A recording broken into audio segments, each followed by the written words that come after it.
안녕하십니까, 김작가 철인의팁입니다. 오늘은 돈은 너로부터라는 김종봉 제갈 현현이 지은 돈은 너로부터라는 이 소설책에 대해서 좀 얘기하고 싶습니다.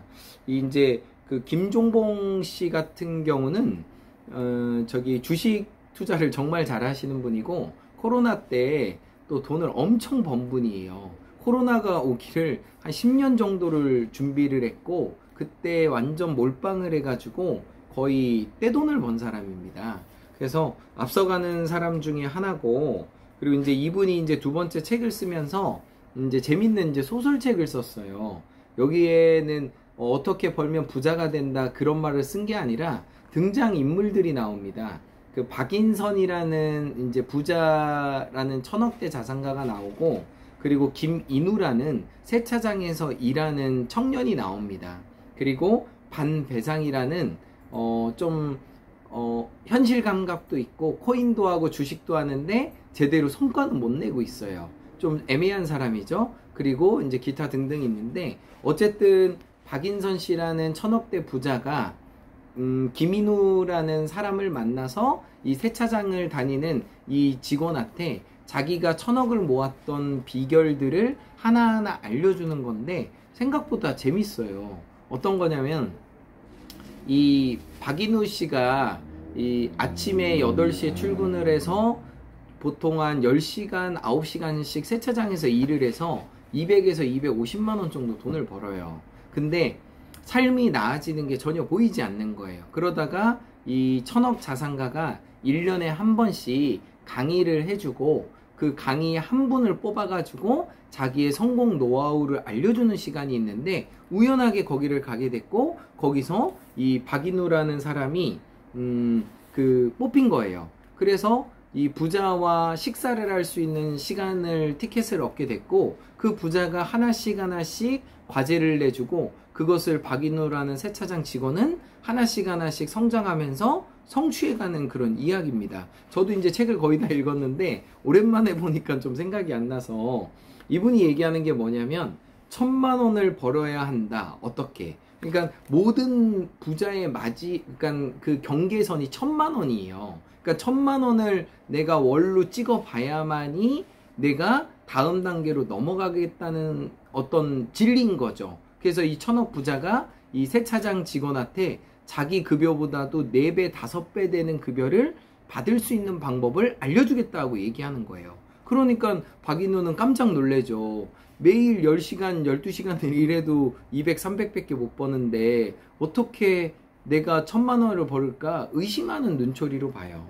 근데 이제 많은 사건들이 있지만, 그 중에서 이제 저는 이제 특별히 마음에 왔던 것이, 금은 세공할수록 그 값이 올라간다. 다시 말씀드릴게요. 금은 세공할수록 그 값이 올라간다. 이제 이제 저도 여기 금반지가 하나 있는데 한돈이에요, 한돈. 근데 이제 이 한돈은 30만 원, 35만 원의 가치가 있어요, 지금 시세로.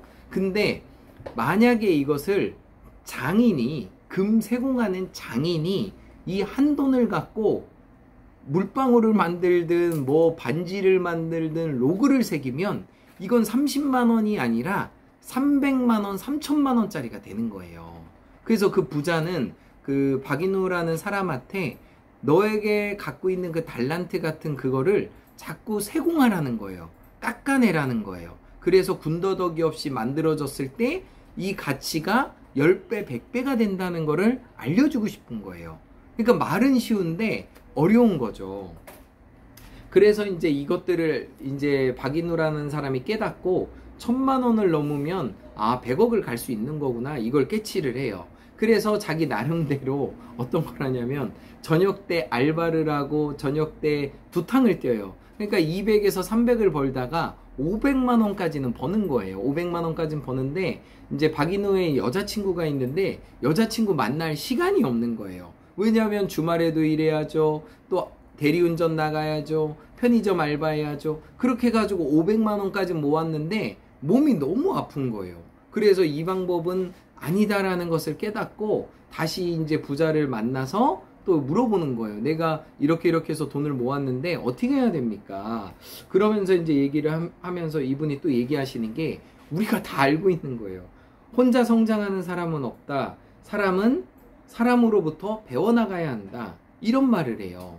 그러면서 당신이 지금 잘하는 게 뭐냐고 물어보니까 세차를 잘한대요. 그래서 박인우 씨한테 고맙다고 하는 사람도 있는 거예요. 그래서 이제 그 부자가 그 얘기를 한 거예요. 알바를 뛰지 말고 당신이 세차를 잘하니까 당신의 팬들 중에서 그들만을 위한 VIP 세차를 한다고 10명 정도만 뽑아서 연락을 하라고 힌트를 줬어요. 왜 그렇게 해야 되냐요? 그러니까 그렇게 해보래요. 그래서 이제 근무 시간이 아침 8시부터 5시, 6시면 다 끝나요. 근데 저녁 때 오직 한 명만을 위해서 2시간, 3시간을 무료로 그러니까 무료는 아니고 그 사람을 정성껏 세차를 해줬어요. 그랬더니 대박입니다. 그분들이 세차를 할 때 보통 1시간 정도만 하지만 2시간, 3시간 하면서 그 차를 구석구석 세차를 해주고 또 찌든 때까지 하나하나 다 벗겨준 거예요. 그러다 보니까 만족도가 100% 상승을 한 거예요. 그래서 그 저녁 때 오겠다는 사람들이 10명에서 점점 늘어나는 거예요. 그러니까 박인우 씨는 이제 수입이 알바를 뛸 때보다도 훨씬 더 많은 수입이 그래서 안정권으로 500만 원씩을 이제 얻게 된 거예요. 그래서 한 걸음을 내디뎠죠. 그러면서 이제 박인우가 너무 기쁜 표정을 짓는 거예요. 근데 이제 부자의 목표는 1000만 원이잖아요. 그래서 이제 이걸 어떻게 해야 되냐 이제 고민을 하는데 여기서 이제 부자가 또 그 얘기를 해요. 시선이 달라지면 보는 것도 달라진다. 다른 것을 볼 수 있어야 된다. 다른 시선을 가질 수 있다. 이 뭐 뜬구름 같은 얘기예요. 어쨌든 이 플레임을 바꿔야 된다고 했는데 저녁 때 이제 세차하는 것이 이제 점점 많아지니까 사장님한테도 좀 미안한 거예요. 그래서 어떻게 했냐면 그 부자가 힌트를 주는 거예요. 이거 저녁 때 노느니 자기한테 임대를 달라고 사장한테 얘기를 하라는 거예요. 예? 그래서 한 거예요. 아니 저녁 때 그냥 잠깐 쓰면 되지 왜 임대를 달라고 하냐 그 얘기를 한 거예요. 왜냐면 임대를 해야 정확하게 계산을 하고 자기가 가져갈 수 있다는 거예요. 그래서 이제 원래는 이제 저녁 때 세차를 해도 이게 모든 게 사장님 거기 때문에 그 돈을 박인우 씨가 다 가져갈 수가 없어요. 그래서 이거를 저녁 6시부터 10시까지 계약서를 쓰고 내가 뭐 10대를 20대를 그것을 하고 여기에 수수료로 월 뭐 50만 원이든 60만 원을 주겠다. 그렇게 계약서를 맺으라고 한 거예요. 근데 세차장 사장이 볼 때는 너무 좋은 거죠. 왜냐면 밤에 자기는 공터로 있는 사무실인데 자기 직원이 그것도 나와서 여기도 홍보해주고 한다고 하니까 얼마나 좋아요. 그래서 계약서를 쓰고 밤에 이제 자기한테 임대차 계약을 써가지고 정식으로 한 거예요. 이제 그 다음부터 얘기가 틀려지는 거예요. 그래서 낮에도 일을 열심히 했지만 밤에 이 사람이 더 공을 들이는 거예요. 만약에 낮에 10명이 왔다면 7명 정도만 받고 나머지 사람들을 저녁으로 다 돌린 거예요. 왜냐하면 낮에 일하는 것은 대부분 사장님이 가져가고 난 월급만 받는 거잖아요. 근데 저녁 때 오는 사람은 70% 이상을 자기가 가져가는 거고 30%를 사장님한테 주는 임대차 계약을 한 거예요. 이게 대박입니다.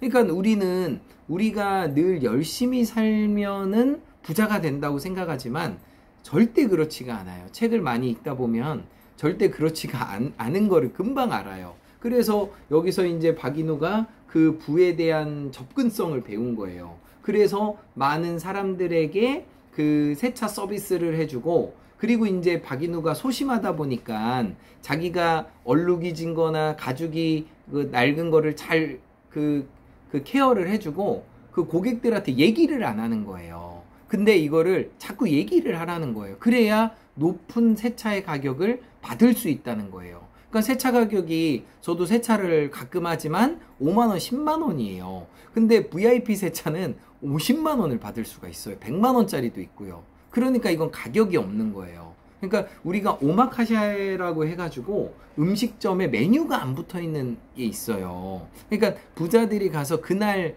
그 식감이나 그날 시가로 해서 그냥 주는 거예요. 뭐 50만 원이라면 50만 원 주는 거고 100만 원이라면 100만 원 주는 거예요. 돈이 있으니까. 그러니까 이 부자는 이 박이노릇이라는 그 세차장에서 일하는 그분의 달란트를 통해 가지고 저녁에 임대할 수 있는 것을 열어줬고 그거를 특별하게 관리함으로 인해서 더 많은 수입을 얻게끔 문을 열어준 거예요. 이게 답을 알고 보면 너무나 쉬운 거지만 우리가 직장인이고 뭐 일반적으로 하고 있을 때 내가 하는 일을 통해서 부가적인 일을 창출한다는 것은 정말 어려운 거예요. 왜냐하면 우리가 아침에 출근해가지고 6시, 저도 6시 퇴근이지만 그 이후에 집에 가서 애기 밥 줘야죠. 뭐 남편 챙겨야죠. 뭐 나름대로 뭐 교회 가야죠. 뭐 해야죠. 해야 될 일이 너무 많아요. 근데 그 시간을 쪼개가지고 내 자기 개발을 통해서 무엇인가를 책을 읽고 공부를 한다는 거는 정말 불가능한 겁니다. 그러니까 그 자청이 얘기했던 역행자의 삶을 사는 거예요. 우리가 순리대로 살면 아침에 일어나서 회사 출근하고 점심 맛있는 거 먹고 저녁 때 퇴근해서 아이들 챙기고 남편과 아내와 얘기하고 뭐 12시쯤에 잠자는 게 너무나 행복한 삶이에요. 근데 부자의 이 책은 그 얘기를 하고 있는 게 아니에요. 그게 나쁘다는 게 아니라 그 사이사이에 공부를 하고 깨닫고 프레임을 바꿔서 세상을 보는 방법을 다시 보라는 게 그 김종봉 작가가 얘기하는 거예요. 그래서 결론은 그 박인선이라는 세차장 하는 분이 1,000만 원을 달성을 해요. 대박 아닙니까? 그러니까 아무리 열심히 살아도 200~300밖에 못 모았는데 그 부자를 만나서 자기 삶을 또 깨닫고 그리고 새로운 삶을 살 수 있게 제안을 해줬는데 이 세차장 직원은 그거를 실천한 거예요. 그래서 저는 너무 멋지다고 생각하고 있고요. 우리의 삶이 늘 반복되고 지루하고 평범한 삶을 살고 있지만 그 사이사이에 보석이 있어요. 보석. 그 보석을 찾아내고 내가 다시 공부하고 저도 그래요. 유튜브 보고 그리고 뭐 쇼핑하고 영화 보고 그런 거 너무 좋아요. 근데 역행자의 삶을 살으라는 거예요. 도서관을 가시고 책을 읽고 또 묵상하고 글을 쓰고 이게 재미가 없단 말이에요. 근데 이것을 자꾸 하다 보면은 거기에 길이 나고 거기에 새로운 생각으로 세상을 바라볼 수 있기 때문에 그 사람이 성장하고 성장하는 거예요. 뭐 저라고 맨날 책 보고 글 쓰는 게 재밌겠습니까? 저도 쇼핑하고 유튜브하고 맛있는 거 먹는 거 좋아해요. 하지만 그것을 조금 줄이고 더 중요한 일을 하기 때문에 제가 책도 2권이나 쓸 수 있는 거고 또 기부도 할 수 있는 거고 저는 이제 개인적으로 책을 10권 쓰는 게 목표고 기부도 이제 점점 다음번에는 500만 원에서 1000만 원으로 올릴 거예요. 그 다음에 또 2000만 원으로 올릴 거고요. 그래서 아너소사이티 1억 기부하는 것보다 제가 여기서 기부하는 거를 1억 이상 더 기부할 거예요. 뭐 어찌됐든 제가 하고 싶은 일이 많이 있긴 있지만 그 모든 동력이 저는 이 책에서 나온다고 생각을 해요. 그리고 그 책을 묵상하고 생각함으로 인해서 내가 더 풍요로운 삶을 살고 남한테 더 좋은 나눔과 실천을 할 수 있다고 생각합니다. 사견이 좀 많이 들어가긴 했는데 이 돈은 너로부터라는 김종복 제갈현현에 대한 이 책은 한번 읽어볼 만합니다. 뭐 제가 사서 제가 읽은 책입니다. 네, 감사합니다. 김작가 철인의 TV였습니다. 감사합니다.